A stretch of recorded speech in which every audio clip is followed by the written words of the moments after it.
visitante muy importante, académicamente importante, además va a ser para nosotros la charla de él esta tarde, que es el embajador Luis Cordero Arias, que va a iniciar su clase con un video, por eso se puso ahí al costado y yo me puse acá en la primera fila. Le damos la bienvenida, y le damos la bienvenida a toda la Casa de la Defensoría del Pueblo, no solamente una bienvenida para esta oración, sino una bienvenida abierta para siempre, en cualquier momento, como es embajador en nuestra ciudad, en nuestro país, y está radicado en esta ciudad ahora. Es bueno que la ciudad de Buenos Aires, que tiene esta Defensoría del Pueblo porteña, conozca a los embajadores de los países amigos y que podamos intercambiar, sobre todo un país como Costa Rica, que es la sede de la Corte Interamericana de Derechos Humanos, es la sede del Instituto Interamericano de Derechos Humanos, es la sede del Instituto Latinoamericano de Prevención del Delito y Tratamiento del Delincuente, la NUD, y que es el único país del continente que no tiene fuerzas armadas. Gracias a Dios ustedes no tienen fuerzas armadas. Pero nunca supimos por qué razón y cómo se había dado ese proceso. Entonces estamos sumamente ansiosos de tener ese conocimiento. Le agradezco el tiempo que nos va a dispensar y nos ponemos atentamente a ver el video y luego escuchar. Gracias por estar con nosotros. Dichosa la madre costarricense que sabe, al dar a luz, que su hijo nunca será soldado. Ryoichi Sasakawa. Hay hombres y pueblos que con sus hechos pueden cambiar la historia. Costa Rica es un país situado en el corazón de la América Central. Un territorio que emergió del fondo del mar y se convirtió millones de años después en una nación que construyó su futuro gracias a la paz. En 1948, una serie de hechos de corrupción y fraude electoral hicieron que los costarricenses, con las armas en la mano, se enfrentaran entre sí. Eran hermanos peleando contra hermanos. La revolución finaliza ese mismo año y el grupo vencedor, al mando de José Figueres Ferrer, asume el destino de la nación mediante una junta de gobierno. Figueres supo reconocer que las victorias no son de los ejércitos vencedores, sino de sus pueblos, y que la revolución había sucedido por defender el orden constitucional y el poder radicado en el pueblo. El 1 de diciembre de 1948 se produce un hecho histórico sin precedentes en el mundo. El general vencedor, José Figueres, decide abolir para siempre el ejército en Costa Rica y simbólicamente derriba una de las paredes del cuartel Bellavista, principal bastión militar. En este acto, que marcaría para siempre el rumbo de Costa Rica, Figueres comunica que el ejército hace entrega de las llaves de los cuarteles a las escuelas. La desaparición del ejército fue una señal clara de que Costa Rica quería tomar un camino distinto, un rumbo de paz y de progreso. Durante los 65 años transcurridos luego de este histórico acontecimiento, Costa Rica se ha mantenido fiel a sus tradiciones pacifistas, lejos de los conflictos armados que afectaron a Centroamérica en la década de los 80, pero llegando con decisión y éxito a encontrar soluciones de paz para el área centroamericana. Así se establece una diferencia entre Costa Rica y otras naciones del mundo, ya que el gasto militar se transforma en inversión social, en educación, salud, cultura, tecnología. La Costa Rica de hoy es un país que lucha por conseguir mejores condiciones de vida para sus ciudadanos, mejorando la educación, llevando las nuevas tecnologías de la información a escuelas y colegios, fomentando la cultura, abriendo nuevos caminos para las telecomunicaciones, fortaleciendo un sistema de salud que aún muchos países desarrollados no poseen. Desde los años 70 se formó un sistema de protección y conservación de la naturaleza que es orgullo de los costarricenses y ejemplo en el mundo. En la actualidad, aproximadamente un 30% del territorio de Costa Rica se encuentra constituido por reservas naturales, parques nacionales y áreas protegidas. Una brillante decisión, una decisión histórica y única en el mundo, porque ningún general victorioso ha disuelto el ejército que lo hizo triunfar. Esta decisión se convirtió en 65 años en progreso, bienestar y armonía para todo un país. Cuando Ryoichi Sasakawa dijo: dichosa la madre costarricense que sabe, al dar a luz, que su hijo nunca será soldado, estaba reflejando el espíritu de todo un país. Mujeres y hombres que aman la paz y están conscientes de que siempre es mejor vivir en libertad. Costa Rica, la democracia más antigua de América Latina, en los 65 años de la abolición del ejército.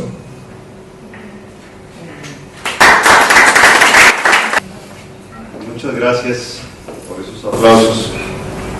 Muchas gracias por tenernos acá, a mi esposa Elizabeth y a mí. Muy honrado por tener la oportunidad de dirigirme y compartir con ustedes algunas reflexiones. Agradezco profundamente a la Defensoría del Pueblo de la Ciudad Autónoma de Buenos Aires y a la doctora Pierini. Me ha dado una enorme alegría encontrarme gente amiga como Leonardo Franco, que en los años 80, en el medio del conflicto centroamericano, en donde los costarricenses intentábamos no ser partícipes del conflicto, sino hacer aportes de nuestra solución, él en el ACNUR y yo tenía la responsabilidad del tema de refugiados y desplazados para América Central. No siempre coincidimos, pero cuando disentimos lo hicimos muy respetuosamente y hicimos nuestras propias contribuciones. Así que de verdad muy agradecido. Y vengo aquí un poco pensando que hay algunas condiciones por las cuales acepté hacerlo. Y más que condiciones, algunas coyunturas. La primera de ellas es porque afortunadamente ya nadie en América Latina, excepto algún obstinado de esos que todavía trasnochan con sus ideas envejecidas, nadie deja de reconocer la importancia de las defensorías de los derechos humanos. Es una figura y un mecanismo interiorizado en nuestros países, fundamentalmente porque hay hombres y mujeres que se han encargado, inclusive con su propia vida, de que eso suceda. Así que es muy grato hablar de esto. Yo trabajé 9 años con el Instituto Interamericano de Derechos Humanos. Tuve la dicha y la oportunidad de trabajar en todos los países de América Latina, sobre todo en temas político-electorales. Por lo menos he estado en cada capital de cada país de América Latina, al menos 4 veces en cada capital, en algunas por supuesto mucho más, así que es una gran satisfacción. Estar aquí ya me permite 5 años después de estar listo para que nadie más me pregunte si me gusta Buenos Aires,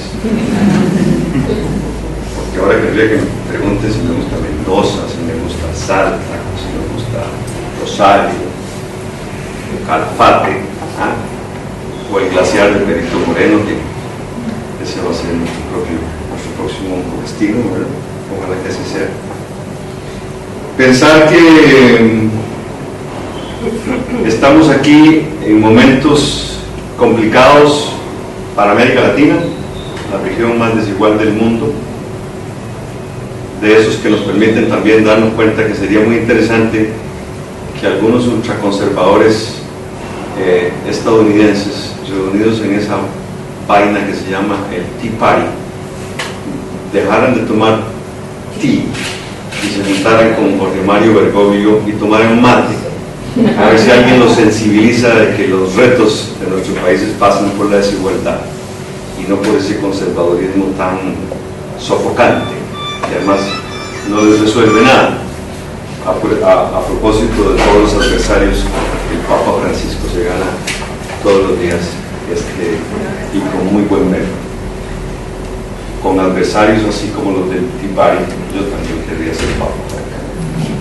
Decirles además que la satisfacción de estar acá se renovó porque porque tuve la ocasión de reencontrarme con un nuevo amigo que parece que hubiese sido mi amigo de toda la vida. Pero bueno, entre todas sus grandes virtudes, el único defecto que tiene, y que además todos los días me lo recuerda, y nunca se va a cansar Alejandro Nató de tratar de convencerme que Boca es el mejor equipo. Tiene razón. ¿Tiene razón Alejandro? Sí. No creo, pero en fin, no venimos a hablar de eso. No venimos a hablar de eso. Y finalmente, porque lo recordaba hace un minuto a propósito de que pasamos a saludar a la doctora Biagini, contando que por favor, a ver, por favor, porque yo vengo de una generación de los que usábamos el pelo aquí por la espalda y lo extrañamos mucho, como podrán darse cuenta, ¿verdad?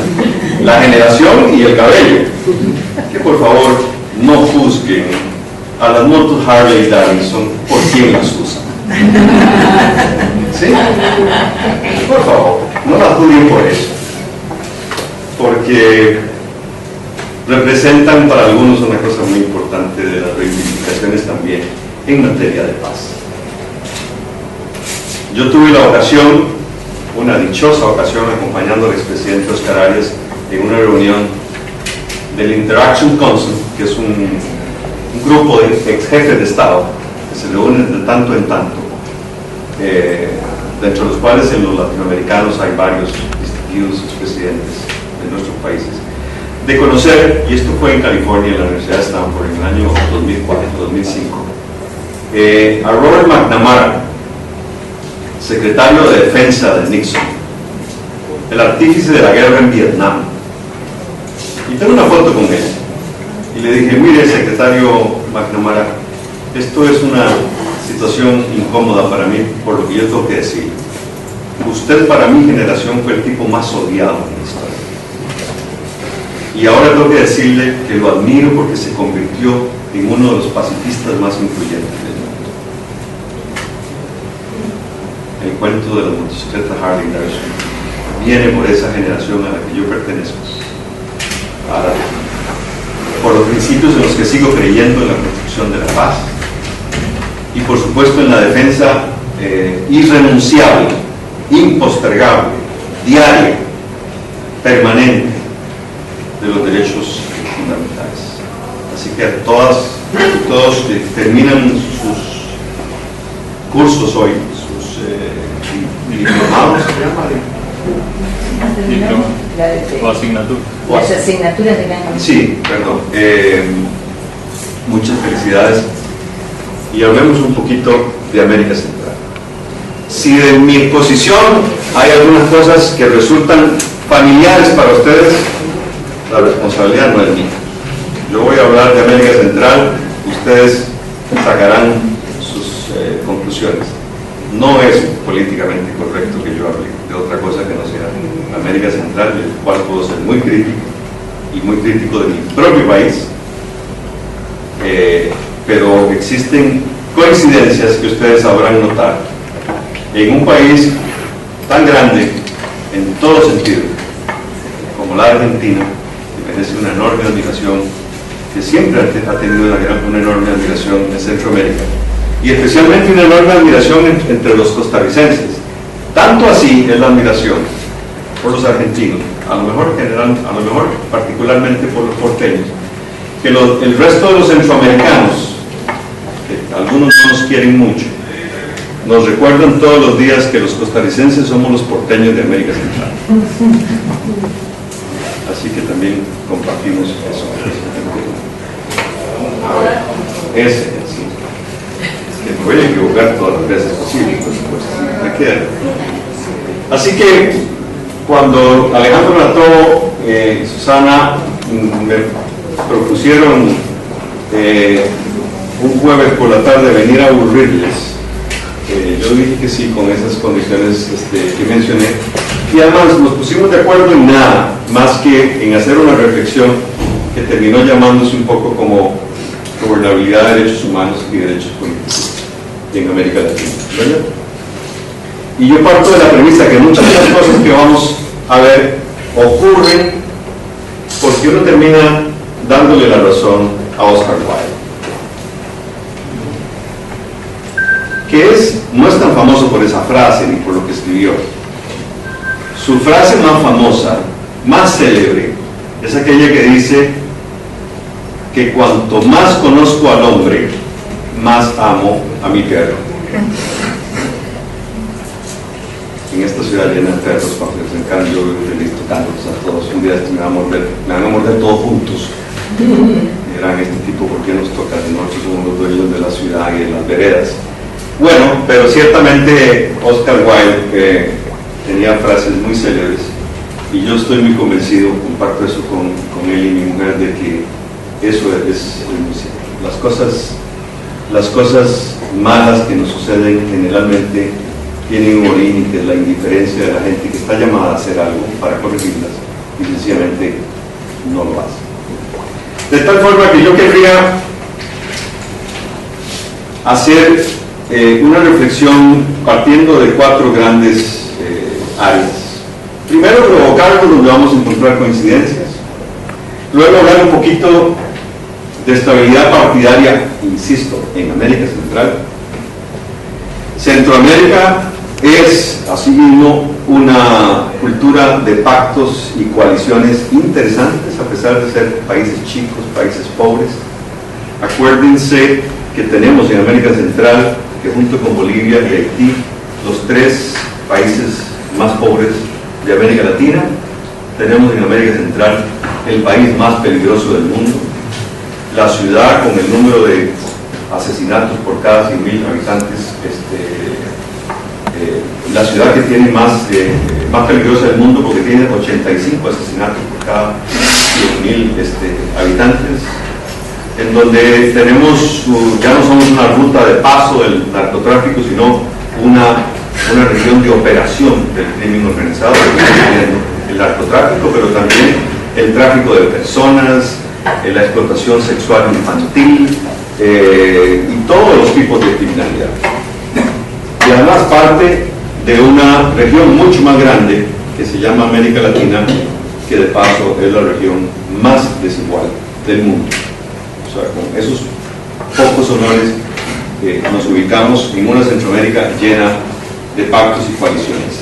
Y además vamos a pasar revista a los modelos de gestión de coaliciones, porque a mi juicio las cosas que nos suceden de alguna manera es porque nos planteamos una serie de tareas que terminamos o no haciéndolas del todo o haciéndolas muy mal.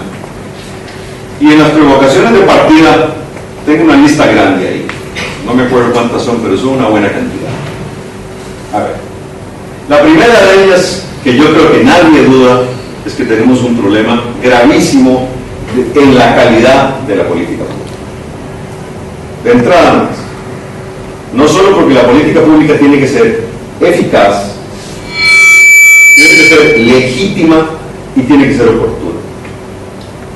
Y son muchísimos los casos en que una decisión tomada en el momento oportuno no tiene ningún efecto, o una decisión tomada tarde tiene efecto y se legitima aunque se haya adoptado tardíamente, pero ciertamente si no reúne esas 3 condiciones no es una buena política. Entonces es determinante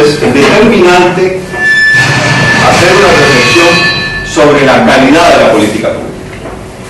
Bueno, porque la cooperación política, que es de lo que realmente nos quejamos por la falta de cooperación política, además siempre es un asunto, es un constructo histórico, coyuntural, que varía, que se modifica de cierta forma. Otra de las provocaciones es decirles que no es cierto que la viabilidad de las políticas públicas depende fundamentalmente del rigor técnico. Y esto no es para desalentar a nadie, mucho menos a los que estudian ciencias políticas o relaciones internacionales, o a los abogados, los aburridos abogados, en fin, no. A ver, yo soy abogado, por eso puedo decir por qué tan aburridos somos. No, fundamentalmente depende de habilidad política más que de rigor técnico. Entonces no perdamos de vista que hace falta, en Centroamérica diríamos un poco más de colmillo y un poquito menos de talento, pero no renunciamos al talento tampoco. Cualquier esquema de cooperación política tiene definitivamente un impacto en la calidad de las políticas públicas. Luego, nos concentramos mucho en las formas, fundamentalmente, y en la implementación de los resultados de la negociación, ¿verdad? Pero no necesariamente nos preocupamos de eso que dije antes, de la legitimidad y de la eficacia de la política pública, la que nos va a permitir resolver un problema. O generalmente, como viene sucediendo la política pública, que lo que hace es mantener un statu quo que no satisface a mucha gente. Bueno, en cuanto a las recetas universales, esas no funcionan. O tropicalizamos las decisiones para nosotros y las adaptamos a nuestras propias coyunturas, o no hay receta universal que funcione. Probablemente en recetas universales, por recetas universales tratando de tener algún asiento o asidero en nuestros países, cometemos continuamente una gran cantidad de errores. Nos concentramos también en la cuestión coyuntural y no en la política de Estado. Mi país, por ejemplo, que tiene una enorme cantidad de efectos, tiene algunas experiencias muy exitosas en materia de política de Estado o reforma del Estado en algunos campos específicos. Por supuesto son las más difíciles de lograr, pero aseguran su permanencia en el tiempo. Una de ellas es el tema de la universalización de la seguridad social. Una de ellas es la asignación presupuestaria privilegiada a la educación, un poco el origen, decisión que tiene su origen en la abolición de las Fuerzas Armadas, que no eran unas Fuerzas Armadas verdaderamente significativas, pero que bueno, consumían su buena cantidad de dinero y además no aportaban nada a la estabilidad del país, ¿verdad? El único rompimiento constitucional en Costa Rica, y por eso decimos con algún bien ganado orgullo que somos la democracia más antigua de América Latina, es el rompimiento constitucional de 1917, cuando el ministro de Defensa del presidente Alfredo González Flores le da un golpe de Estado. Y es el único rompimiento constitucional, porque el del 48 no es un rompimiento constitucional, eso es una lucha por hacer respetar la voluntad en el sufragio. Y ese golpe de 1917 no solo está en nuestra historia, y por lo menos en la historia de mi familia, porque mi abuelo, que era ministro de gobierno del presidente Flores, fue perseguido, fue encarcelado, no sé si torturado, nunca habló de eso, pero al menos fue un partícipe importante. Los procesos de reforma del Estado como política pública, a los que me refería en el caso costarricense, también tienen que ver con la sostenibilidad ambiental. Por eso dedicamos muchos recursos a la sostenibilidad ambiental. Tenemos el 33% por lo menos del territorio nacional protegido por una reserva biológica, natural, en fin, todas las categorías. Y una muy importante es la del turismo, que está muy relacionada con la sostenibilidad ambiental. El turismo es la principal fuente de ingreso de Costa Rica. Y estamos en un ranking, si se quiere, en una escala de países. Yo no sé quién inventó la escala, y probablemente ni exista, como muchos de los referentes que se atribuyen a Confucio, la gran mayoría no existe, además nadie puede preguntar si realmente lo digo, ¿verdad? Por razones obvias. Bueno, pero en ese ranking hay países que reciben, ¿cuáles son los países que reciben al menos el 50% de su población en turismo? El primero es Francia, por razones bastante obvias también. Otro creo que es el segundo, creo que es España. Bueno, Costa Rica está en ese. Tenemos 4.300.000 habitantes y recibimos 2.400.000 turistas por año desde hace más de 18 años. Constituye la principal fuente de ingreso del país y por eso esa es una política de Estado. Entonces, aquellos que creen que nuestra principal riqueza es el café, no, ya no lo es. Bueno, pero ojo, pero no crean por eso que son los colombianos que tienen el mejor café. A ver, nosotros los queremos tanto a los colombianos que no les decimos que tienen. No les decimos que no tienen el mejor café. Antes de Colombia está Guatemala, Jamaica, Kenia, Eritrea, Costa Rica, ahí llevo 5. Colombia por ahí también, con mucho cariño con los colombianos. Bueno, para la cooperación política se requieren, además de destrezas y habilidades, también se requieren monedas de transacción. Ahora hay una nueva moneda, ¿lo han visto? Se llama Bitmoney, ¿verdad? Bitcoin, perdón. Bitmoney, pero se llama Bitcoin, tienes razón. Hay que acostumbrarse al término, ¿eh? Casi nadie entiende y todos estamos usando Bitcoins. Bueno, se requieren Bitcoins para la política también porque hay que transar, siempre estar dispuesto. Lo único que en principio, en principio no se transan son los principios y los valores. Todo lo demás, en la cooperación política, si el objetivo final es el bienestar de una colectividad, se admite cualquier tipo de bitcoins. Bueno, decir que nadie quiere colaborar con un gobierno impopular es como para pasar rápidamente por eso, ¿verdad? Represento a un gobierno de la primera mujer presidenta en la historia de Costa Rica, cuya performance es bastante mejor de lo que la gente percibe que es. ¿Por qué la valoración es tan negativa? No sé. Tan negativa es que en la última encuesta, porque tenemos elección el 2 de febrero, el candidato del gobierno, el partido del gobierno, cayó de la última encuesta que fue julio, ahora 18 puntos en la intención de voto. Y por primera vez en la historia del país, quien encabeza la encuesta es un joven de menos de 40 años, diputado a la Asamblea Legislativa, primera vez que participa o tiene un cargo de elección popular y pertenece al Frente Amplio, que es una de las dos grandes expresiones del Partido Comunista Costarricense.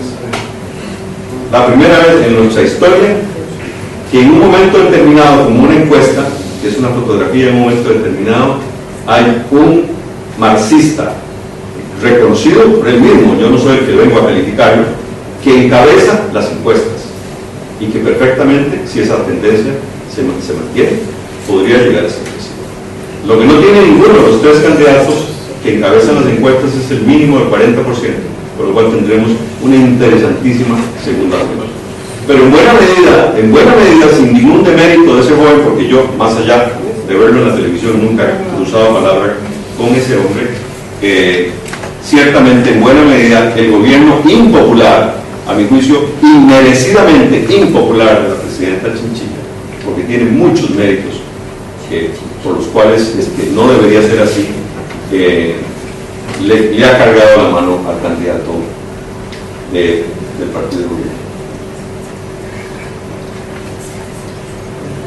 Bueno, estamos aproximándonos a unas elecciones. Acaba de haber una elección también en Honduras, donde la Defensoría tuvo una misión de observación. Esperamos que también tengan una misión de observación a la elección de Costa Rica para los costarricenses que vamos a votar aquí el 2 de febrero, primera vez que los costarricenses votamos en el exterior. Un puñito, por supuesto, no somos peruanos votando afuera, no somos mexicanos votando afuera, o salvadoreños o guatemaltecos. Un puñito de 12,000 votando, pero bueno, vamos a tener 128 electores en el consulado de Costa Rica, ahí en la calle Pacheco de Melo. Por si acaso quieren darse una vueltita el domingo 2 de febrero, que seguramente habrá el mejor del mundo. Por lo de contenidos igualitos en Centroamérica. Bien, no hay incentivos de cooperación conforme la pelea de la siguiente generación de la política o de la administración se aproxima. A ver. La falta de sanciones institucionalizadas al cumplimiento de acuerdos aumenta la democracia de la calle. Sí, asistimos todos los días a una suerte de corporativización de la formulación de la política pública. Hay una difuminación del rol de los partidos políticos. Las funciones principales de articular demandas desagregadas, que es la que tienen los partidos políticos, se ha venido perdiendo por una serie de factores, fundamentalmente porque no hay al incumplimiento de acuerdos una sanción institucionalizada. Y fundamentalmente no hay una sanción institucionalizada moral. Cuando la ciudadanía percibe que hay un arreglo, que hay un acuerdo, no aquellos acuerdos que generalmente se satanizan, pero peor aún, aunque se haya satanizado y cumplen una función, o pueden cumplir una función, pero no se cumplen, a la gente le parece que lo único que le toca por hacer es protestar y resolver el asunto en la calle. Voy a ir más rápido porque ese material queda aquí, por si quieren revisarlo luego, pero voy a ir. Gracias. Bueno, habiendo terminado con ese grupo de provocaciones de partida, hablemos un poco de estabilidad partidaria. Este es el fenómeno centroamericano. ¿En qué medida nuestra legislación constitucional le ha dado al sistema de partidos políticos en América Central, que fundamentalmente se manejan por los sistemas de representación, todos en cámaras legislativas, en sistemas legislativos unicamerales y con un presidencialismo exacerbado? Probablemente ya ni con un ayornamiento de ninguna naturaleza se compone, y ya pareciera que conviene empezar a pensar en un sistema o semipresidencialista o una cosa mucho más extraña para América Central, que sería un sistema parlamentario. Pero bueno, tenemos una primera generación entre el 40 y el 60, donde llamada primera ola, y un poquito más adelante para El Salvador y Honduras, haciendo un quiebre aquí. Hay una mucho mejor definición de la estabilidad partidaria por la vía del derecho positivo y la constitucionalización del sistema de partidos políticos. Esto no significa, señores, esto no significa que por constitucionalización aquí no ha pasado nada ni ha habido rompimientos democráticos de ningún tipo, porque los ha habido muchos. Uno inclusive, el del golpe de Estado de Honduras, hace unos 3 o 4 años, que nos sorprendió a todos y que al presidente Zelaya nos lo fueron a dejar a las 6 de la mañana en un avión militar al aeropuerto en San José, en pijamas. Y además costó mucho arreglar el asunto, porque es un tipo como de 1,90 m, y conseguir una pijama, algo con que vestirlo con ese tamaño era complicadísimo. Ya de por sí, si era el golpe de Estado muy serio, imagínense jamás ir a buscarle ropa decente al presidente de Honduras. Bueno, aparentemente en Honduras, me decía Susana, la elección fue una elección transparente, competida, pero transparente, porque yo creo que ya no estamos para más sustos de esa naturaleza. Y Nicaragua es un poco de los últimos que se alinea en su constitucionalización, aunque ahora hay un importante intento de reformar la constitución nicaragüense para eliminar las restricciones a la reelección, de tal manera que la reelección sea sucesiva cuantas veces sea posible, y además bajando el umbral de votación,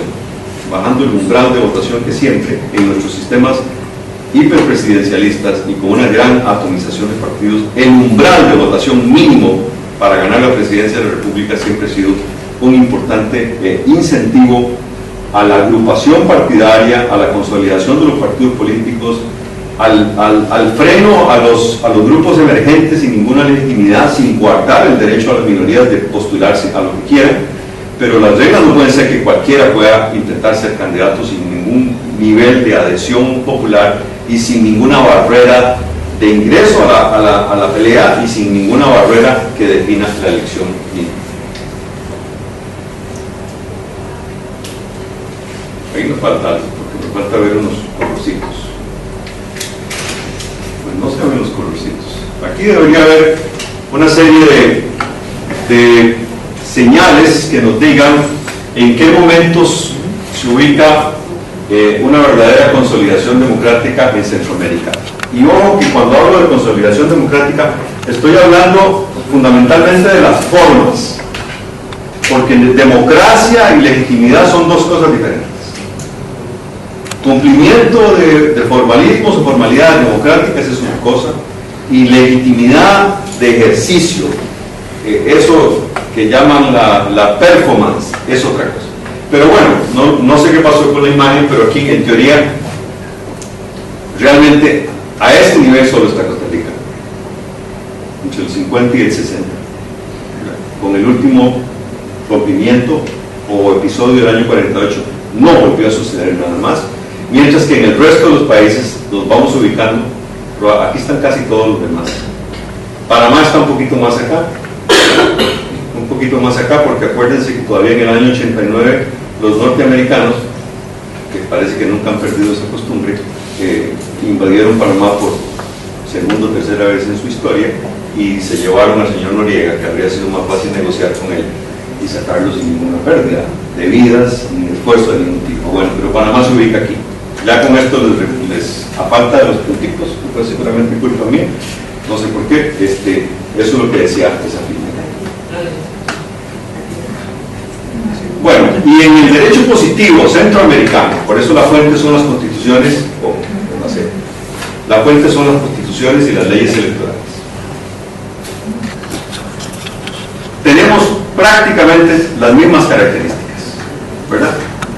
En todas nuestras normas constitucionales hay una tipificación directa del pluralismo político. En Guatemala no es que no la hay, pero es bastante más difusa. Pero hay pluralismo político. El sistema que predomina es el de la representación y proporcionalidad en todos los casos. Aquí no es aquella cosa como de nuevo como la de los norteamericanos, ¿verdad? Que el que gana el colegio electoral se lleva todos los votos, ¿verdad?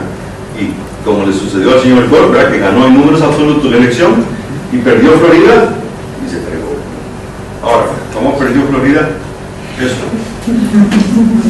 Debió haber tenido una observación electoral de la Defensoría del Pueblo de la Ciudad Autónoma de Buenos Aires. No hubiera ocurrido lo que ocurrió.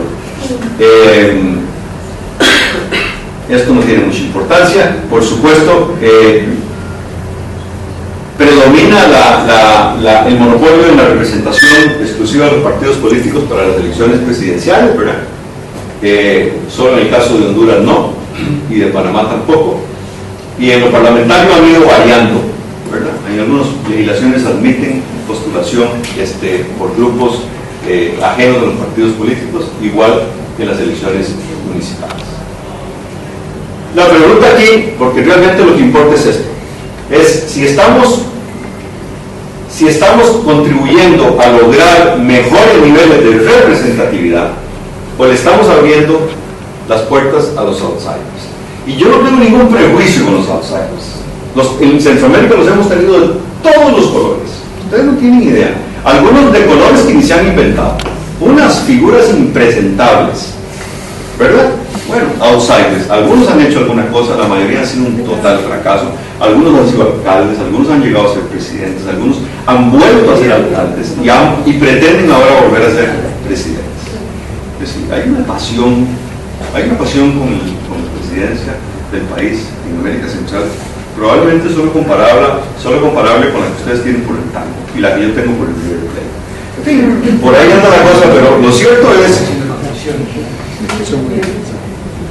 que por ahí sí.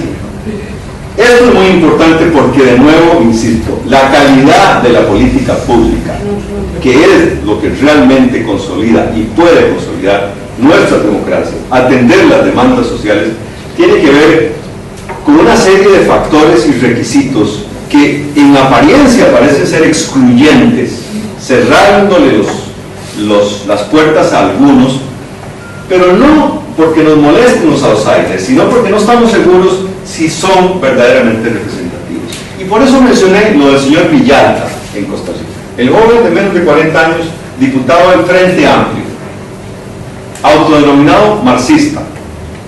Bueno, no es un outsider, ojo, viene de un partido institucionalizado, una fracción del Partido Comunista Costarricense que nunca ha obtenido más del 5% de la votación en los últimos 50 años.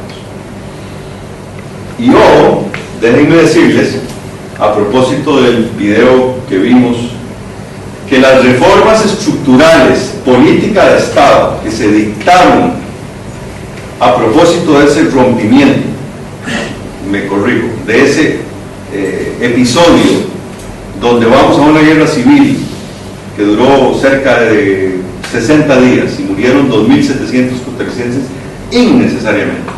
A propósito de ese episodio, una alianza que en algunos otros lugares habría resultado impensable entre el empresariado costarricense, que fue el que perdió la elección. Su candidato fue el que perdió la elección y quisieron desconocer la derrota.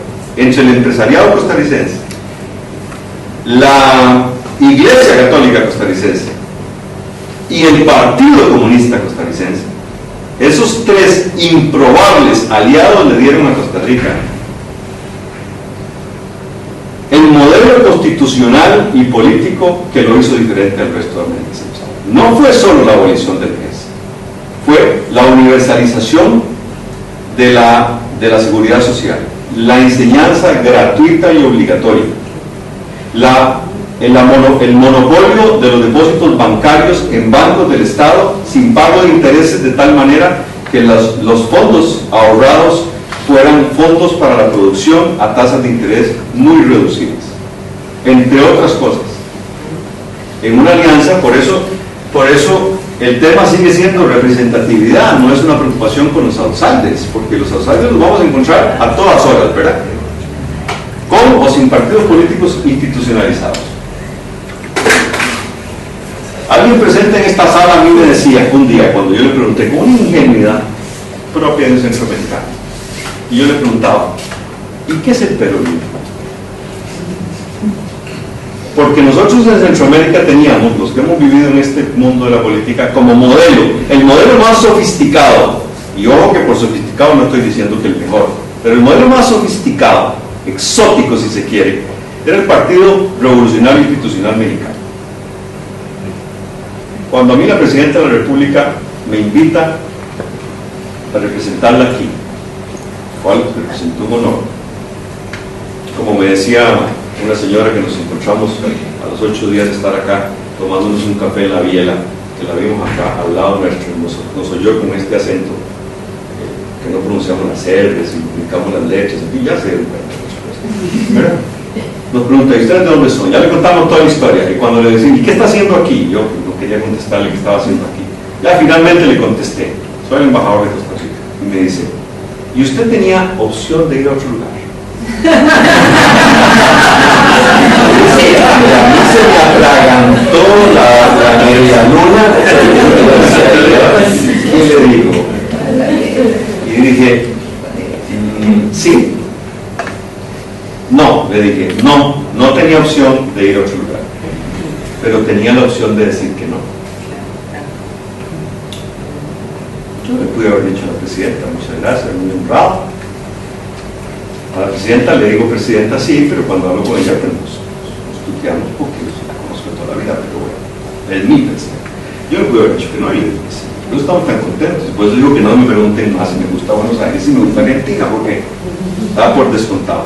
Bueno, pues este señor me decía, cuando yo le decía que el PRI era la máxima expresión de la cosa exótica, me decía, no, es el peronismo.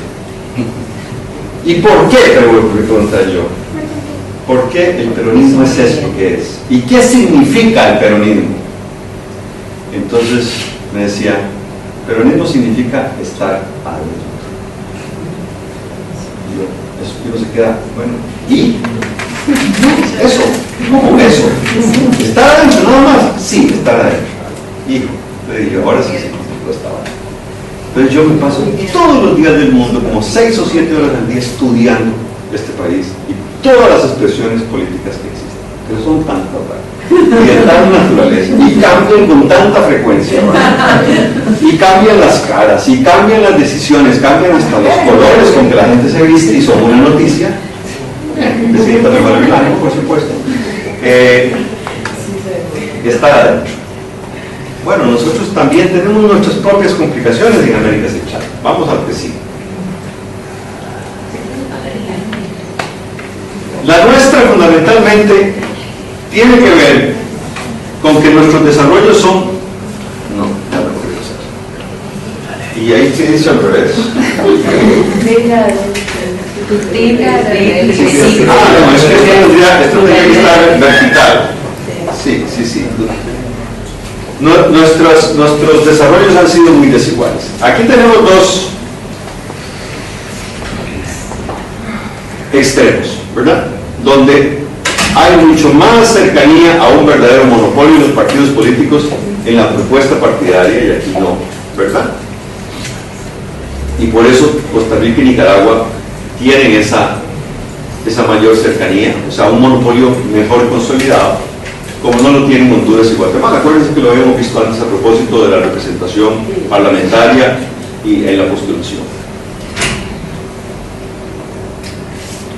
Esto no me gusta tanto. Lo que me gusta, perdón, es destacar en cada caso, por la legislación electoral y de acuerdo a nuestros países, cuáles son los principios que reconocemos, ¿verdad? Funciones atribuidas por la legislación electoral. Todas democracias representativas, todas fundamentalmente con la fórmula de Ohm, ¿verdad?, de la distribución de escaños, que es una fórmula matemática que nadie entiende, francamente, complicadísima, pero hay que entenderla. Yo no entiendo mucho, a pesar de que he hecho observación en 45 países, 45 elecciones he observado, y observar no es haber ido solamente, es haber conocido su legislación, haberla estudiado, haber hablado con los líderes políticos. Tenemos definido en cada caso concreto la posibilidad de que los electos por los partidos políticos, por supuesto, accedan a los cargos públicos. En todos los casos hay vigilancia del proceso electoral. En fin, tenemos, en realidad, de lo que estoy tratando de decir es que tenemos un marco excelente, desde el punto de vista formal, pero algo no está funcionando en América Central, a pesar de la institucionalización de los partidos políticos, la constitucionalización del sistema de partidos políticos. O sea, valga decir que desde la carta principal fundamental está reconocido la función de los partidos políticos. Entonces, a pesar de toda esa formulación, así como antes, voy a pasar suscrito, así como antes estábamos preocupados, ¿qué se me hicieron los outsiders? Así como antes estábamos preocupados por la emergencia de los outsiders, por la aparición de los outsiders. Ahora sí. Ahora se puede ver ahí. Me fue en el peor de los momentos. Bueno, ya voy otra vez. Ahí estaba. Aquí estaba. No, ya funciona. Aquí está. Entonces, ¿qué es lo que funciona mal? ¿Por qué estamos actuando fundamentalmente como maquinarias electorales? Porque a la hora de la elección todo funciona estupendamente. A la hora de la gestión pública todo se complica. Entonces tenemos todos los problemas de falta de legitimación de la política pública, el desencanto de la gente, la falta de crecimiento, por lo menos el crecimiento necesario para atender todas las demandas. En fin, hay una serie de problemas acumulados en América Central que uno no se puede explicar cómo, con todo este desarrollo constitucional y legal en el sistema de partidos políticos, manteniendo un importante predominio de monopolio en la postulación de los partidos políticos, en la postulación a los cargos de elección popular por los partidos políticos, ¿por qué la política centroamericana no funciona? Esa es la gran paradoja. Entonces, no funciona por alguna razón. Centroamérica, en el promedio centroamericano, el crecimiento de los últimos 10 años está en el orden del 4 al 6% del Producto Interno Bruto. O sea, no es que estamos haciendo lo mismo. Eso no alcanza para suplir todas las demandas. Pero la distribución de esa riqueza está siendo muy, pero muy inequitativa. ¿Verdad? Ya, de todas maneras, los economistas y las instituciones multilaterales como el Banco Mundial, como el Fondo Monetario Internacional, como el Banco Interamericano de Desarrollo, todos los días nos repiten esa cifra terrible que dice poco más o menos que cada día más el 85% de la población en América Latina solo vive del 15% del total de la riqueza. Ahí no suena muy mal. Suena muy mal cuando uno dice que solamente un 15% de la población latinoamericana o un 15% de la población latinoamericana se deja el 85% de la riqueza que producimos. Por eso somos la región más desigual del mundo, porque esa operación no cierra por ningún lado, ¿verdad? Es demasiada la desigualdad como para que entonces no podamos explicarnos por qué hay tanto conflicto, por qué hay tanta tensión, por qué hay tanta crispación, por qué hay tanto problema, a pesar de los marcos institucionales. Bueno, entonces yo creo que aquí ya viene siendo hora de brincarse esto, además es más aburrido, y pasarnos a esto, que es lo que más importa. Y aquí seguramente vamos a encontrar con ustedes y yo, bastantes similitudes, ¿verdad? Porque creo que en el caso centroamericano no es el mejor caso, pero al menos hay muchos elementos para distinguir el desarrollo de una cultura de pactos y coaliciones. La que se sataniza de entrada nomás, porque, y en esto los medios de comunicación tienen una importante responsabilidad. Es decir, cuando los líderes políticos se sientan a negociar, la primera información que aparece en los periódicos, al menos en los periódicos centroamericanos, es que algo raro, extraño, corrupto se está cocinando. Bueno, ¿y por qué tiene que ser así? Que Stalin estuvo ahí presente en la negociación. Tal vez se pusieron de acuerdo en cosas muy sencillas, pero se sataniza la negociación, se sataniza el pacto, se sataniza el acuerdo. No hay manera de formular política pública si no es mediante la negociación. Porque si usted tiene todos los elementos para imponer la política pública es porque ganó una elección con toda la mayoría, porque no necesita negociar en las cámaras y porque está muy cerca de tener un régimen autoritario. Chile nunca creció tanto durante los 11 años, no, 11 no fueron, 16, donde Pinochet. Nunca creció tanto Chile. Bueno, ¿cómo crece China? ¿Cómo crece China, que está muy lejos de calificar como una democracia? Bueno, porque es que es muy fácil adoptar decisiones en un sistema vertical, autoritario de toma de decisiones. No, es que no queremos un sistema vertical de toma de decisiones, queremos participar de las decisiones, queremos que todas y todos podamos participar de las decisiones, y la única manera de hacer eso es establecer y desarrollar una verdadera cultura de pactos y coaliciones, y a eso quiero referirme, porque las condiciones es para allá que estoy apuntando, ¿verdad? A ver, así cierto, está. Porque hay reglas para manejar sin esto.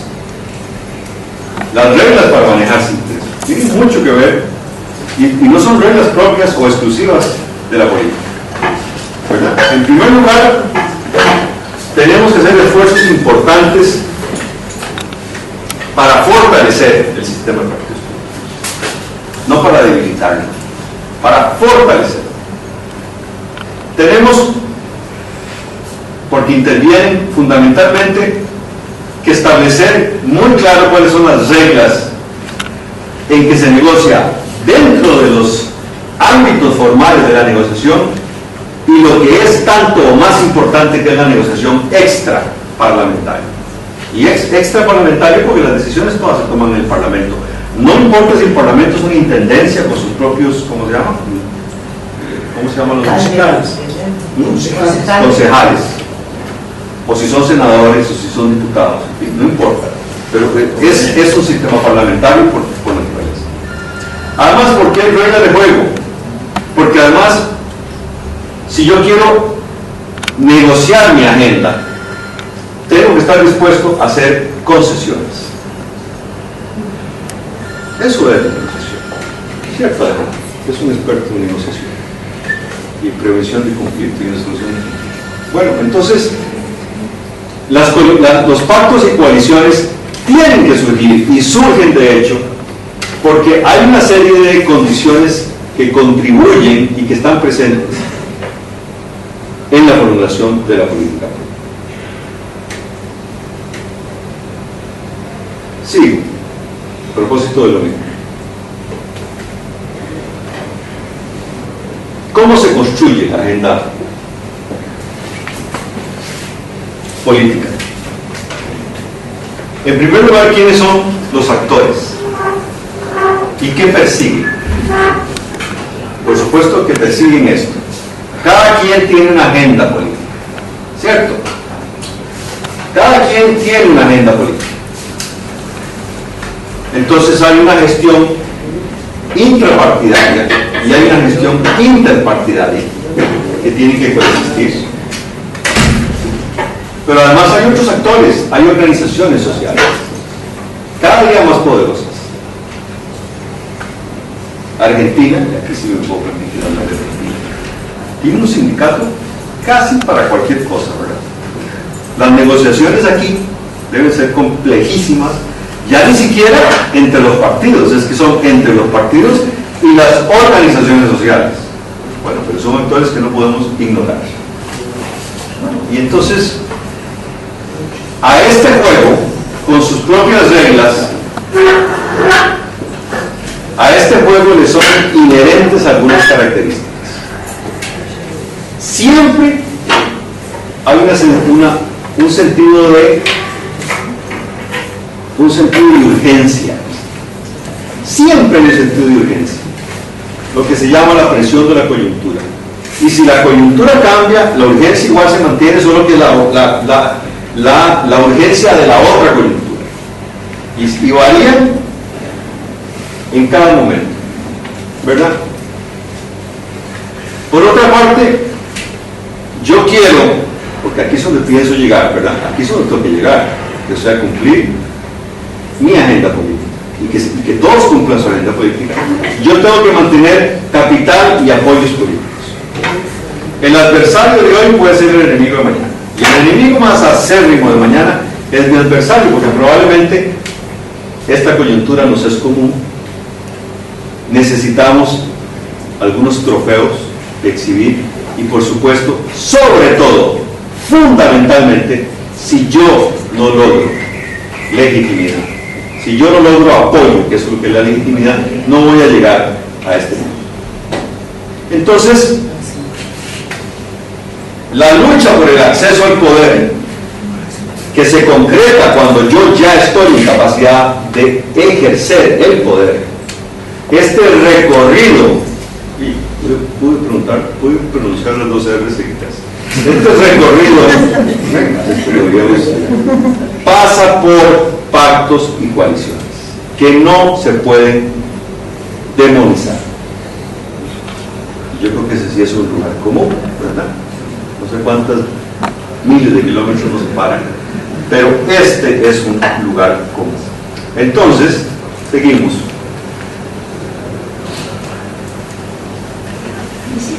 Perdón, que no se pueden demonizar, pero en lo real se demonizan. Entonces, ante la demonización de un pacto, como fue el Pacto de Olivos, gracias al cual hemos tenido la mejor constitución, más la constitución argentina con mayor nivel de consenso, pero sin embargo el pacto que dio pie, que dio posibilidad a esa constitución, que es la que incorpora los derechos humanos o derechos supranacionales,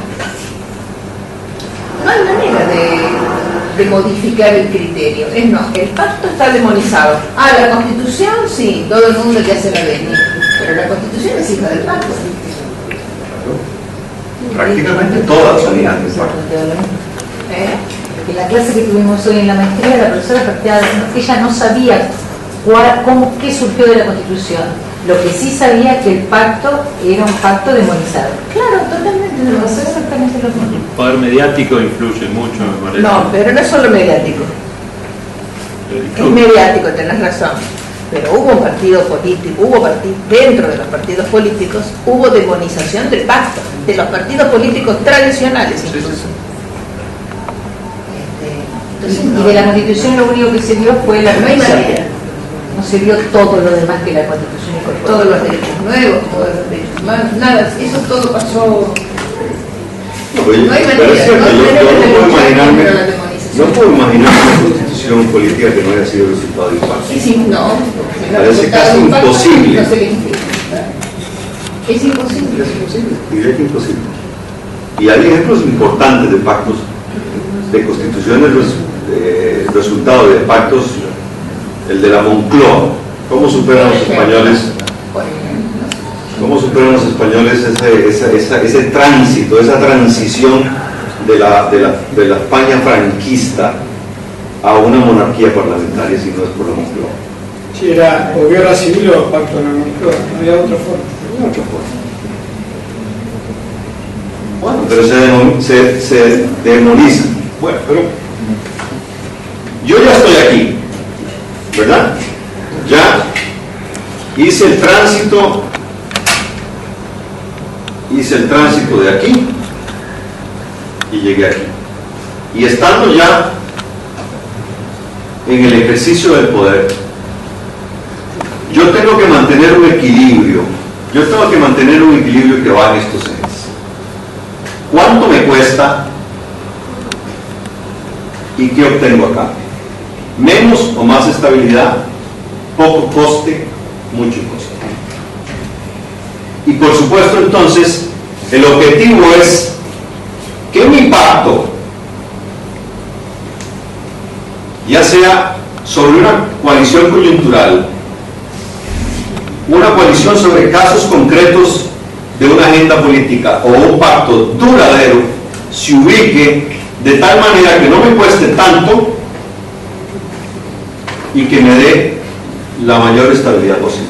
Entonces, en este eje es un poco como comprar al mejor precio algo de la mejor calidad, puesto en términos muy ordinarios, ¿verdad?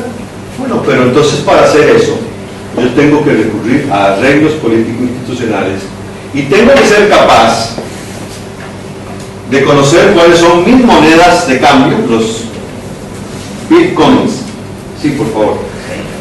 Dos preguntitas en base a los pactos, porque cuando hablamos de los pactos entendemos los pactos políticos, pero desde la experiencia argentina, ¿qué pasa con la iglesia, que es una estructura jerárquica, y qué pasa con la policía? Si bien no hay ejército, solo decimos acá el que tiene un hincha de arriba y el otro hincha de arriba, esta pregunta.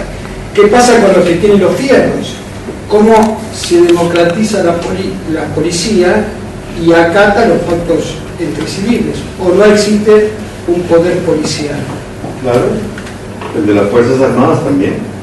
Por eso, no hay Fuerzas Armadas en el sentido ejército, pero también en el caso nuestro. Sí. No, en el caso nuestro no tiene mayor importancia. Los pactos incluyen las corporaciones. Los corporativos sí, pero la policía no entra entre ellos. O sea, no existe como órgano de presión y como... No, pero sí como las Fuerzas Armadas. Sí, el pacto que devuelve la constitucionalidad en Honduras, después del golpe de Estado, tiene a las Fuerzas Armadas como actor. Sí, adentro de las Fuerzas Armadas. Claro. La constitución egipcia, en su famosa primavera, que terminó siendo un vendaval, ¿verdad? Desafortunadamente, no habría sido posible sin la participación de las Fuerzas Armadas. No, en la experiencia de No, claro, yo me estoy yendo lejísimo, pero en la experiencia costarricense no. Las corporaciones sí, pero no la policía. Es muy importante. Pero las Fuerzas Armadas en América Central. Sí. Y la iglesia en toda América. Y la iglesia, a ver, no solo la iglesia, las iglesias, perdón. En América Central hablamos de las iglesias. La católica con un gran poder, los evangélicos muy fuertes, especialmente en Guatemala y en Honduras, ¿verdad? Y la colectividad judía, con mucho menos presencia, pero con mucho más sofisticación. Y poder económico. Por supuesto. Sí, pero por supuesto, estos son parte de los actores. Sí, claro. Entonces, bueno, tengo que tener claro cuáles son mis costos de transacción. Acuérdense que el objetivo es que yo me ubique aquí y aquí, ¿verdad? En este eje, que es donde me cuesta no mucho y obtengo lo mejor.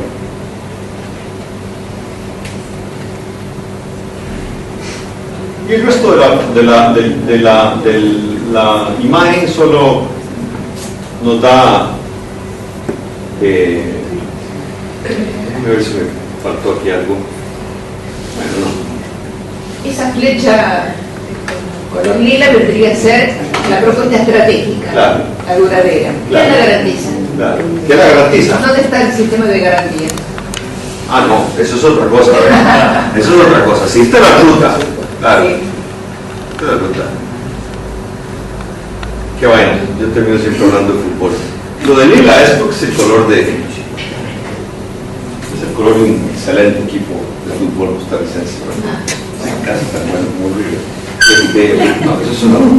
Aquí vamos, ¿verdad? Empezamos con una coalición coyuntural, nos ponemos de acuerdo en una agenda y hacemos un cambio. ¿Qué lo garantiza? Nada. No hay garantías. No hay garantías a no ser que todos los actores, partidos políticos, corporaciones, y por corporaciones entra todo, ¿no? Medios de comunicación, empresas, todo. A no ser que todos los actores políticos no pierdan de vista que este lugar, este recorrido de aquí a acá, y que me deje aquí, y este de aquí a acá me deje aquí, o sea, este punto es el que nos conviene a todos. Si yo, como actor político junto con nosotros, me mantengo claro de que aquí es donde todos ganamos, mi agenda coyuntural y la agenda coyuntural de todos, a través de un pacto, se convierte en una política de Estado. Porque, volviendo acá, aquí,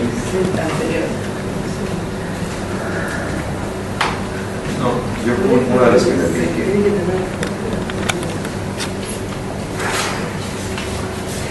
Buscarla aquí para no ir de a poquitos. Bueno, muy poco. No, adelante. Me pasa como video, vamos todo seguido. Sí. Vale. No, más estamos, vamos a ver. Más. No, todavía más, es una de las últimas.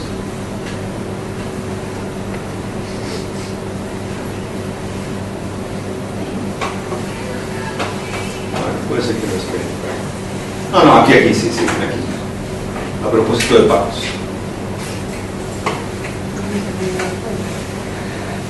Esto es, doctora Pianini, lo que a mí más me interesa.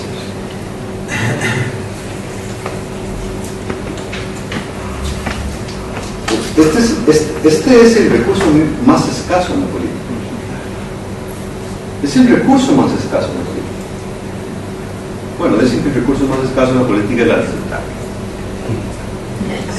Aunque ese es otro. Pero eso lo dicen los líderes políticos. El recurso más escaso en la política no es el talento o la habilidad para leer la coyuntura, no. El recurso más escaso es este. ¿Por qué si no todas las encuestas, incluyendo las de Latinobarómetro, que es una encuesta que se realiza en todos los países, todos los años, creada por Marta Lagos, una chilena, con una metodología muy interesante? Todas las encuestas, todos los años, la encuesta del Latinobarómetro sobre la valoración de la democracia, cada día va más para abajo el sistema democrático en la valoración de la gente. Y entre ellos, por supuesto, los legisladores, los peores de todos. La policía, una muy corrupta. La iglesia o las iglesias, muy bien. Los medios de comunicación, como los dioses. ¿Verdad? Sabrá, a propósito de dioses, sabrá Dios si deberían estar a donde están en la apreciación de la gente por el tema de legitimidad. Entonces, a propósito de su pregunta de qué garantiza, ya se me volvió a perder. En la flecha de color lila, mire, no habíamos hablado de eso, por dicha, porque es una gran complicación. En la flecha de color lila, la de qué garantiza el pacto y la permanencia del pacto, en la medida en que uno pueda ir midiendo día a día qué nivel de apoyo tiene ese pacto, se va a mantener en esa columna intermedia Mira, ahora sí aparecieron los colores. Full color. Mire usted. Dígame cuando pare. Ah, sí, bueno, ese es otro. Bueno, yo decía, ¿por qué me faltan a mí filminas? Deje ese un segundito, porque esa es muy interesante. ¿Anterior? Sí, esa. Sí, claro. Modelos de gestión de coalición.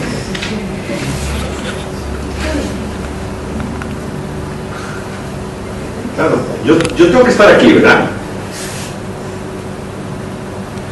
Esto se llama habilidad política. Esto se llama apoyo técnico. Nunca menospreciemos a aquellos que tienen poderes informales de veto.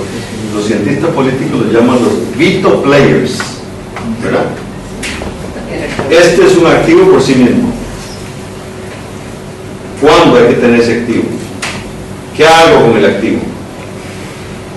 Me apoyo en la gestión técnica y creo a su vez modelos de redes que me permitan expandir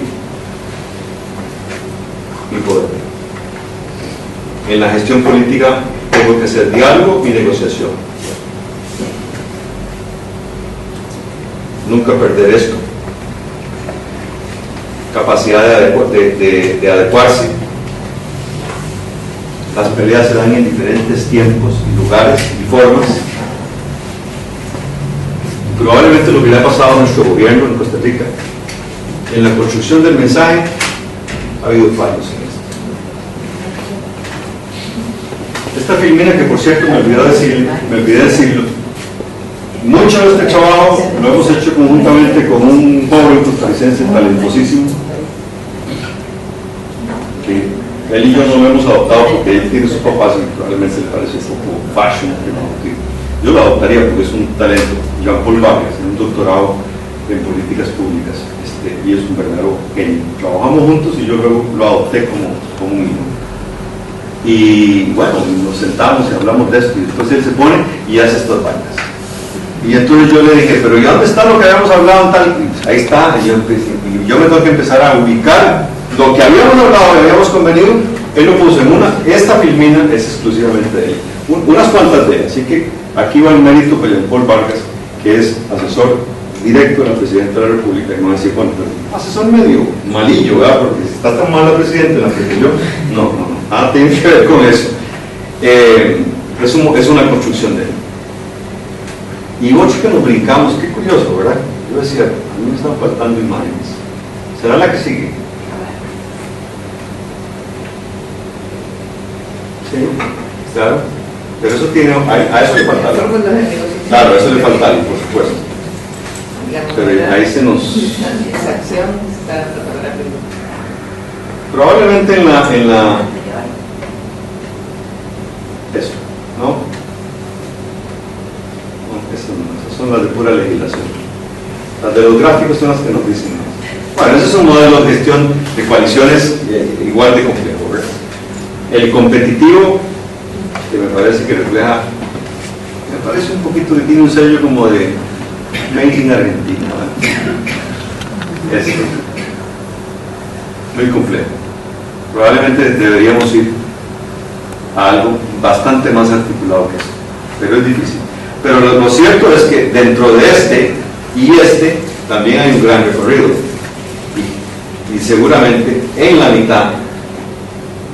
Ojo, y que yo cuando hablo de mitades o de ubicarse en los centros, no estoy hablando de cosas ideológicas, ¿verdad? De que ni a la extrema izquierda, nada, no importa en lo que está, aún un socialista o aún un gobierno de extrema derecha va a tener que hacer coaliciones, inclusive con sus pares. Y si no, vean la última coalición para formar gobierno en la Alemania de Angela Merkel.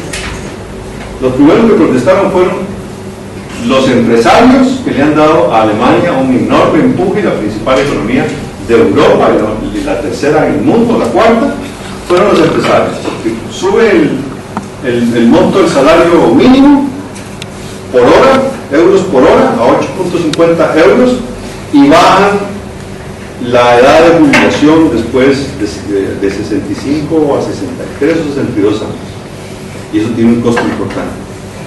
¿Y de quién es esa demanda? Del socialismo alemán. ¿Quién la respalda? Los socialdemócratas alemanes, que no son los mismos socialistas. Bueno, ¿y qué le queda a la señora Merkel para formar gobierno? Desdecirse. ¿Acaso alguna vez dijo que estaba de acuerdo en eso? Esos son los costos de la transacción. ¿A dónde intentó ubicarse? Volvamos otra vez. Exactamente en la columna de la izquierda, bueno, esta no, entre el costo de la transacción y la estabilidad. Era una de las últimas. Con esto ya terminamos, porque Sí, yo creo que sí, está como dice. sale como video. Bueno, ya vamos. Con eso yo creo que yo ya he dicho. A ver, para un minutito.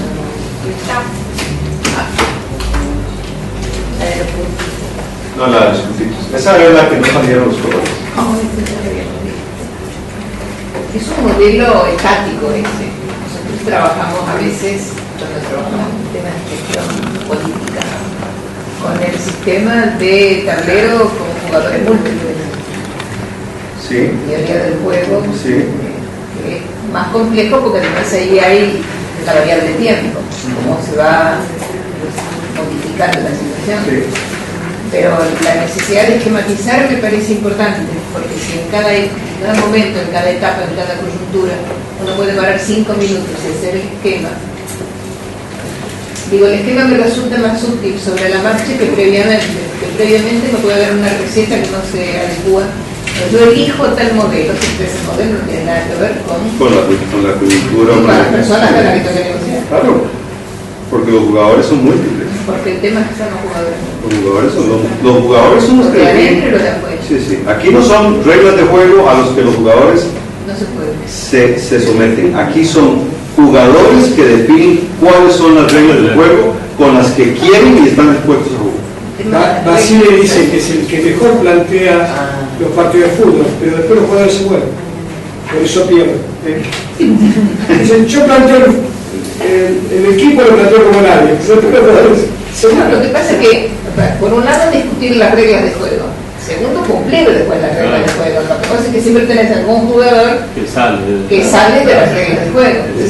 Se mueven. Para no perder Se mueven. el equipo contrario. Dejando que pateen el tablero. Atrás y contra. Eso se queda. Digo, hoy tuvimos una clase práctica mirando por televisión de lo que fue la elección del rector de la Universidad de Buenos Aires. No sé si lo viste, Luis. No. Bueno, sabes que la Universidad de Buenos Aires es una universidad nacional, es la más importante del país y una de las 10 más importantes del continente. La estructura, las reglas del juego de la Universidad de Buenos Aires son la participación de docentes, egresados y alumnos con diferentes porcentajes de participación. A la hora de la elección del rector, el porcentaje más grande es el de los docentes, titulares de las cátedras de todas las facultades. Luego le siguen los egresados de todas las facultades UBA, que han sido electos a su vez en cada facultad, y finalmente los alumnos. Hoy fue un caos la ciudad a la mañana, porque un grupo de los alumnos no quería que se hiciera la asamblea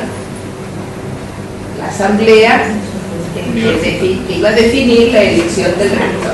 Que de hecho se hizo en el Congreso porque En el ya Congreso había para que pudiera estado trabajar. desarrollado en otros lugares. Pero además, porque ya estaban los acuerdos y los pactos previos y ya se sabía esos pactos cómo iba a concluir la votación. Era ir y legitimar en la asamblea lo que ya se había pactado. O sea, desde el punto de vista técnico era precioso todo, estaba todo perfecto. Ahora tuvieron que espantarlos con la policía, vallar el lugar, por una guerra campal, una batalla campal durante, no sé, yo lo miré durante una hora, no sé cuánto duró, Toda la mañana. Una hora. toda la mañana. Una hora. Y bueno, igual finalmente salió la elección, pero uno allí está viendo, no sé, como una radiografía de lo que pasa en la política. Porque no es académica la elección del rector solamente. Es también una cuestión política. Y todos los centros de estudiantes, las coaliciones de profesores, todos tienen matiz político. Y bueno, digo, es como que es importantísimo. Yo te agradezco mucho la posibilidad de que uno va esquematizando, y lo que se esquematiza para Centroamérica también nos sirve a nosotros aquí, pero la cosa que a mí me desvela es cómo se construyen las reglas de juego, porque el primer pacto es el pacto de las reglas de juego, y cómo se construye la garantía de que esas reglas de juego deben ser cumplidas. No hay, yo no conozco un mecanismo de garantía. No lo hay. Pero sí sé que la primera sanción es la de la ilegitimidad. La legitimidad, eso es cierto. Así como si se cumple, a pesar de las críticas, adquiere y mantiene legitimidad, la pierde al minuto en que el pacto se rompe por incumplimientos. Sanción moral, política, institucional, ninguna. No hay ninguna legislación en el mundo que castigue de alguna manera el irrespeto, el incumplimiento de un pacto. Es una sanción ciudadana, es una sanción básicamente la peor de todas, que es la de la ilegitimidad. Una pregunta de esa, sí. Sí, mi pregunta apunta al tener tantos sectores políticos, ¿no?, para formar la coalición y formar una agenda dentro de la coalición, una agenda política. Pregunto yo, mi pregunta es cuál es el piso electoral para ver quiénes llegan a una representación institucional para llegar a formar una agenda. Si está muy fragmentado o existe fuertemente un bipartidismo, un partido, una coalición muy fuerte políticamente. El piso electoral para acceder a lo mejor a tener una banca en la Cámara de Diputados. Es pura ingeniería constitucional, porque los pisos son distintos.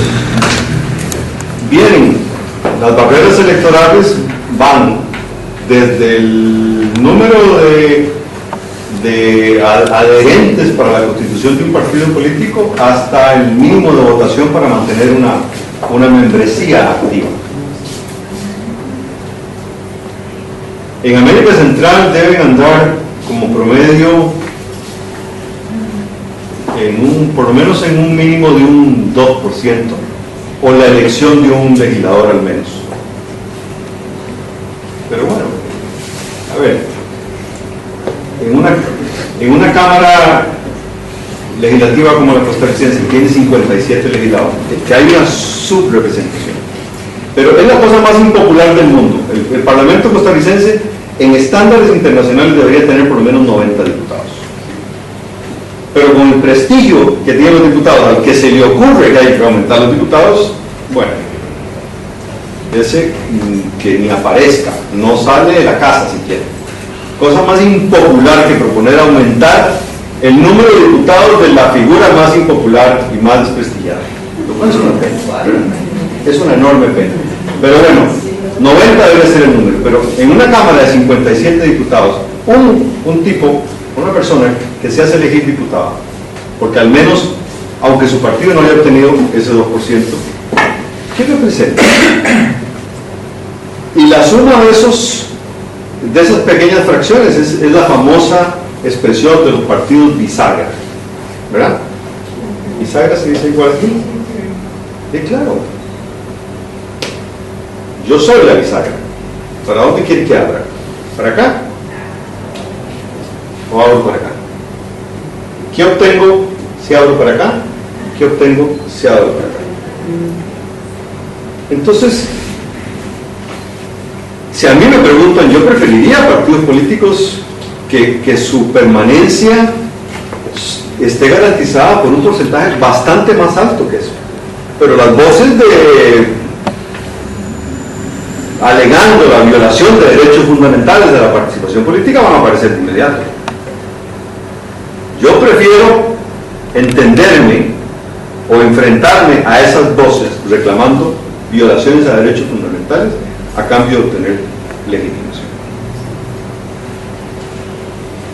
La democracia costarricense funcionó durante muchos años, desde el 50, muy bien en un sistema bipartidista. ¿Que cometió una enorme cantidad de errores? Sí. Y que algunos los está pagando muy fuerte. La Venezuela de hoy viene de un sistema bipartidista idéntico al costarricense, o el nuestro idéntico al de ellos. Socialdemócratas y socialcristianos. Y terminó de una manera diferente. El resto de la región, quizá con la única excepción de Colombia, igual muy institucionalizado entre conservadores y liberales, es una atomización de fuerzas políticas, fundamentalmente porque se bajaron los niveles de entrada a la formación de partidos políticos y los niveles de permanencia. Y en esa atomización se dan todos los fenómenos propios de la política de los últimos 20 años. Los partidos bisagra, la irrupción de los veto players, además de las corporaciones, el transfugismo, fenómeno que parece que lo hubiéramos inventado en América Central. En Guatemala usted un diputado que nos dice: Pedrito, sí, del partido libre. No, ya se pasó, y 6 semanas después está en otro partido. Y Pedritos, hay un montón de Pedritos. Guatemala, nadie le gana en eso.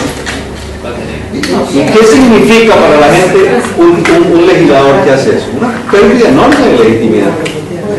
A cambio, yo no sé de qué, mejor ni preguntar a cambio de qué, porque para pasarse de un lado a otro, para que todo el mundo lo vea como un paria, algo debe tener a cambio. Pero eso es pura legislación. Eso es pura legislación y derecho positivo.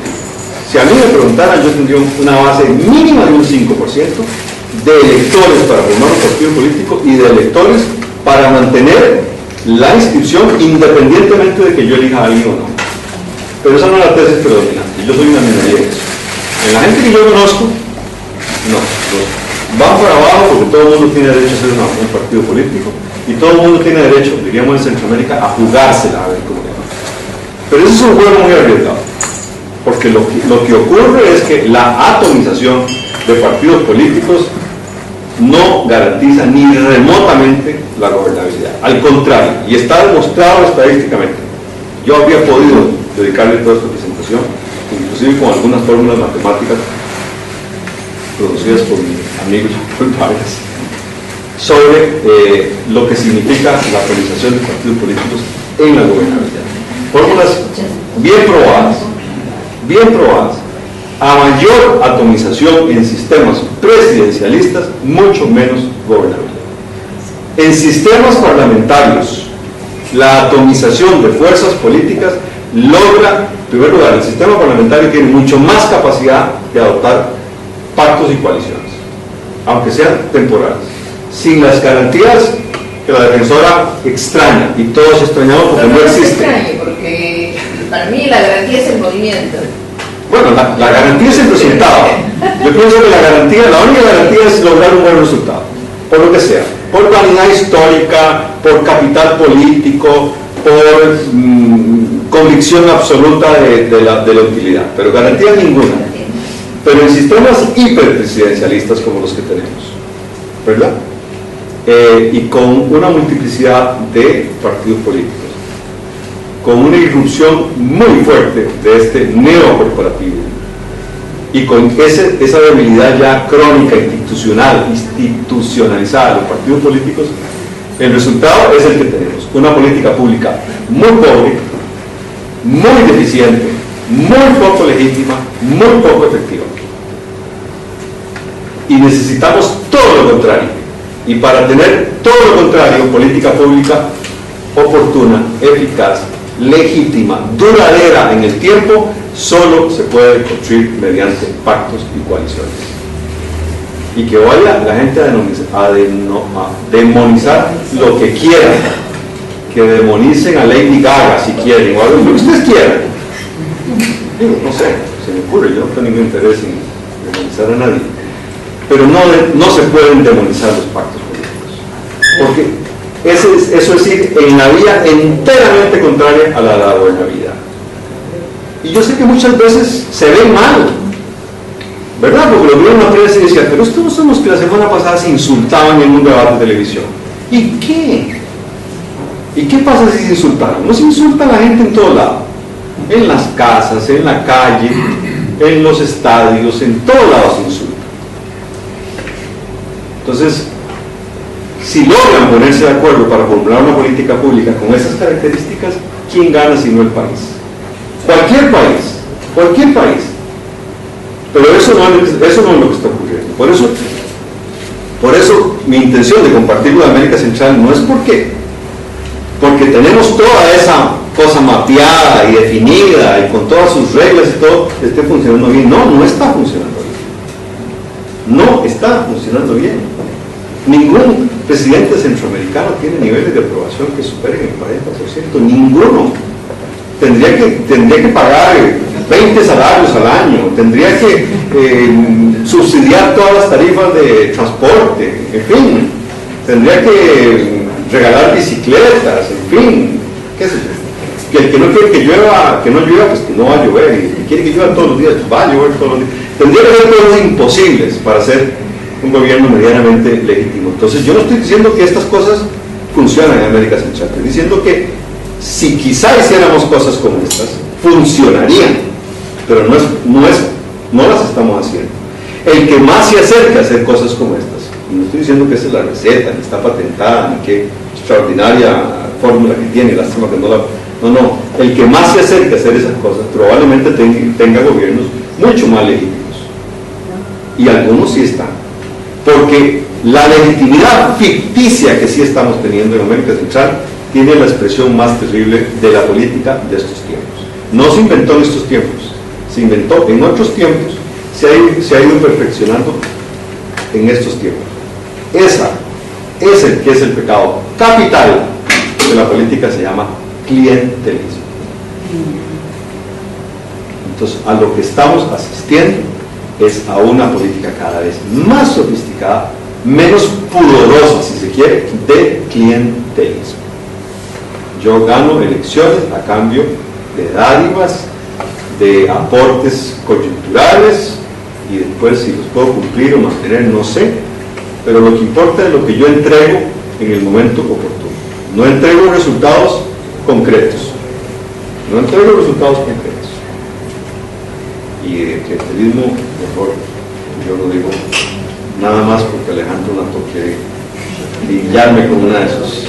No, una reflexión alrededor de tu análisis, porque hay como una especie de necesidad de reivindicación del pacto a partir de la necesidad del robustecimiento de la democracia. El pacto como el fortalecimiento en sí también de los propios partidos políticos. La realidad es que yo, viendo como contrapunto a ese planteo, el ejemplo de Uribe,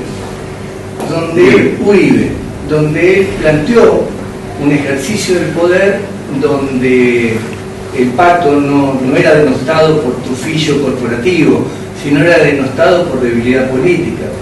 Y esto lo demostró en su relación con Correa, esto lo demostró en su relación con Venezuela, con Chávez, y esto lo demostró en su relación con la prensa hacia adentro y con la relación con las corporaciones hacia adentro y con los otros partidos políticos. Y se fue como una legitimación o una credibilidad o un prestigio que iba por más o estaba por encima del 80% de lo que podía ser su imagen positiva. Entonces, él sí emparentó lo que era el pacto político con debilidad política, en nombre de un ejercicio fuerte del poder, en nombre de un presidencialismo fuerte, y se fue muy bien, con mucha legitimidad. O sea que el pacto no le dio legitimidad, le dio su ejercicio de poder. Pregunto, esto de algún modo contradice este criterio que el fortalecimiento de la democracia se hace a partir de los pactos, del robustecimiento de los partidos políticos, las alianzas y las coaliciones. Es otro modo de ejercer el poder que prima en muchos países de Latinoamérica y que todavía se visualiza que cualquier tipo de pacto te da imagen de debilidad y no de mayor poder. Sí, eso en realidad. A mí me lo decía Topolansky cuando hicimos la observación en Ecuador, y a ellos se los critica por ser demasiado dialoguistas. Y la crítica que se le hace es que el presidente debería tomar decisiones más personales o más propia que tratar de buscar el consenso con las demás fuerzas políticas. Por eso nosotros siempre tenemos un plan B por si el plan A que negociamos no se puede aplicar. Pero tenemos mucha razón, en lo que viven tenemos mucha razón. Y desafortunadamente la práctica de los pactos sí, más rápidamente refleja debilidad que fortaleza.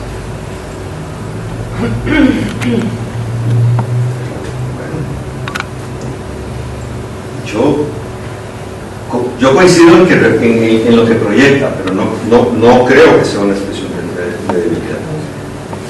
Para nada. Debería ser una situación de expresión de democracia, no de debilidad. Como entendemos que la democracia realmente tiene que funcionar. Perdón, nada más una reflexión, yéndome otra vez muy lejos. La coexistencia en la presidencia de Mitterrand con un primer ministro opositor es una expresión de equilibrios democráticos sofisticadísimos, como decíamos, y eso solo los franceses lo pueden hacer. Lula gobernó como empresario. Y que es el resultado del pacto, ¿no? Entonces, y se vio uno más débil que el otro, se vieron los dos muy débiles. Yo pienso que el país ganó, hubo estabilidad. Eso los italianos nunca lo pudieron lograr. Por eso llevan no sé cuántos gobiernos desde la posguerra. En una de esas la pegan. Bueno, hubieran tenido unos tipos impresentables, no ayudan nada, ¿verdad? Por supuesto. Pero bueno, pero sí coincido con eso. Se percibe como una muestra de debilidad y por eso se denomina, se sataniza tan rápidamente. Y es un poco, la reflexión es, somos como de gatillo fácil en ese tema de los pactos, cuando es todo lo contrario, es un mal menor si se quiere. Si realmente terminas convencido que es un mal menor al de la ingobernabilidad, porque todo el andamiaje constitucional, eso que ahora se denomina gobernanza, es de una sofisticación tal y se ha desarrollado tanto, y los latinoamericanos hemos aportado tanto a eso como los europeos, y igual sigue sin funcionar. Entonces, sí, yo me voy con esa preocupación, pero me voy con más preocupación sobre tu pregunta sobre las garantías. Porque es muy cierto, porque la gente, si pasaste por todo ese trance y todo el desgaste, toda la negociación y logras algo y no dura porque no hay garantías de su perdurabilidad, no solo, de nuevo, crea más desconfianza, más decepción, más desencanto, sino que además lo que construyó legitimidad lo volvió a perder. Pero eso no fue. Sí. Una reflexión también sobre todo el pacto. Me parece que el pacto está asociado, o sea, es difícil ver el pacto, el concepto del pacto dentro de un modelo presidencialista como existe en toda la región. Quizás el pacto está más bien visto para un modelo parlamentario o que se da en Europa. Digamos, el pacto, digamos, es más natural, digamos. Entonces, los presidencialismos o los hiperpresidencialismos que existen en la región, asociar los estilos del presidencialismo que hay en América Latina con la idea del pacto, como que choca, pero en definitiva lo ideal sería un presidencialismo no tan hiperpresidencialismo, donde sí coexista el concepto del pacto y que la sociedad pueda ver la noción del pacto como algo positivo, no como algo negativo, como existe. Una cosa es hablar en la teoría y después eso, pasarlo a la realidad, encima de cada contexto de cada país, con cada realidad y con cada estilo de presidencialismo tan particular. Entonces, por eso es difícil encajar la teoría con la realidad práctica, me parece. Sí, también los pactos están muy asociados a pactos muchas veces que son de ajuste, digamos. Pactos donde lo que se pacta es el esfuerzo. Y luego es muy difícil ver resultados de ese esfuerzo, o porque algún actor lo abandonó, o por lo que pasó en el medio. Entonces, no solo hay un sistema que es muy presidencialista, sino que en la región más desigual del mundo que vivimos, esos pactos normalmente llaman al esfuerzo que no da determinados frutos, y de ahí el problema de la legitimidad del pacto. No, pero es cierto. También coincido en que siendo sistemas presidencialistas y que en la práctica se vuelven hiperpresidencialistas, el pacto tiene más chance de ser satanizado. Bueno, pero ¿será que hay que terminar de confesarse por completo? Yo pienso que el presidencialismo de América Latina está agotado, está en las últimas. Es un asunto prácticamente a punto de su final. Y hay una enorme resistencia, porque nos encantan esos liderazgos así hiperidealizados, y no funcionan. Las circunstancias son muy distintas. Por eso las democracias parlamentarias se ajustan también. Aún las monarquías parlamentarias, bueno, el poder del monarca es muy casi simbólico. Tal vez el español es el que tiene más facultades, si se quiere, pero entre todas las monarquías europeas parlamentarias, todas funcionan de una manera excelente, y nosotros seguimos metidos en esta cosa de un presidencialismo como si fuera parte del ADN de los latinoamericanos. ¿Quién dice que es parte del ADN? Es que ya no funciona. Pero la propia historia, creo que me parece que es la historia que nació así de la región. Pero lo hicieron, ¿Cómo cambiar esa historia? ¿No? Pero la historia la cambiaron los europeos, no renunciaron a sus monarquías en casi todos los casos, no renunciaron a sus monarquías, hicieron regímenes mucho más gobernables. Entonces, a ver, la historia admite acomodo, ¿no te parece? No, la historia no es una usualidad. Sí, por favor. Estar en Suecia es una monarquía.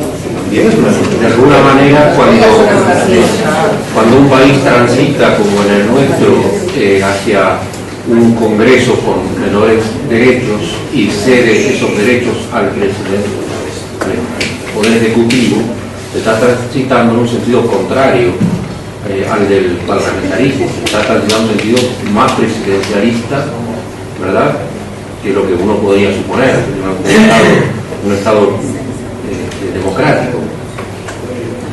Sí, bueno, miren, esto no es una crítica, es solo una observación. Yo no puedo imaginarme que funcione en ningún país del mundo un sistema bicameral con un hiperpresidencia. Eso me parece que es como ponerle a un coche, como dicen ustedes, un volante de avión y unas llantas de un tractor agrícola, y no sé. Si camina, ¿verdad? Se mueve, va para algún lado. Pero va para algún lado raro, de manera... Cierto, ustedes son... representatividad política amplia y la representatividad de por lo menos es así. El Senado representa a las provincias, la mayoría hizo minoría política. Y la Cámara de Diputados es la representación política amplia, proporcional, todo. Tenemos un país federal en los Estados Unidos de América, un país federal con el modelo, en teoría, con el modelo más sofisticado del presidencialismo, más depurado, prácticamente con todas las funciones. Pero las cámaras tienen un poder importantísimo que atenúa lo que la Constitución dice que no se supone que pueden atenuar. Es decir, el sistema presidencialista por excelencia es el norteamericano. No hay nadie que no sea un dictador que tenga más poderes que el presidente de los Estados Unidos. No hay ningún jefe de Estado con más poderes constitucionalmente concedidos. Y no hay ninguno más controlado en un sistema federal bicameral. Entonces, a ver, entonces uno dice, ¿qué inventaron los norteamericanos? ¿Cuál es el presidencialismo tan bueno? ¿Cuál es la fórmula que tienen que no tenemos nosotros? Nosotros somos todos los países con sistemas presidencialistas. Pero eso debe ser un cuento de 8 años. Te agradecemos mucho.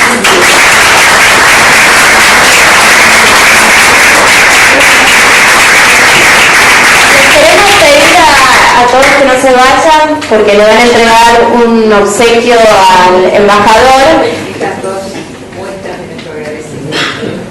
y también como el embajador sabe de que hoy termina el curso, los alumnos quieren entregarle un agradecimiento a la doctora Alicia Pierini, así que le voy a pedir a Cecilia, a Cristian y a Fernando que se acerquen. Chicos,